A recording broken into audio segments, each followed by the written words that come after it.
also feel like with our Virgo energy, because it's the sign of self-improvement and health, like I feel like everyone in their Virgo energy is like trying to determine almost like what's my rule book for my right living, right? Like Mhm. these are the things that Yeah. I do that make me feel most at ease. So like don't lean into the extreme of the health hyper focus where like sometimes we see with Virgo energy like true like hypochondria, right? Where we always Yeah. think like, I I ate this thing and now that's gonna spiral into Yeah. into this thing, or I didn't eat, the thing I know I'm supposed to eat, and it can just spiral.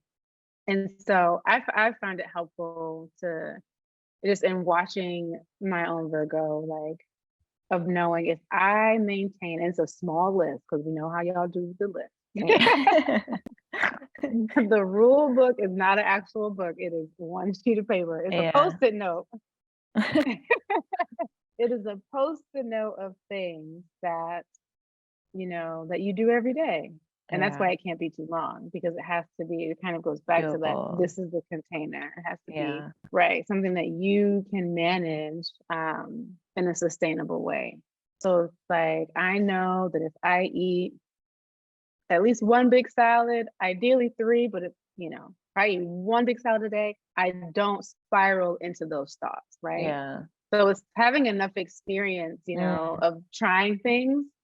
Like I've done all the diets, not like I'm done with like all the different types of Yeah. like, well, let me try to do this way. Let me try to do this way. Like, nope.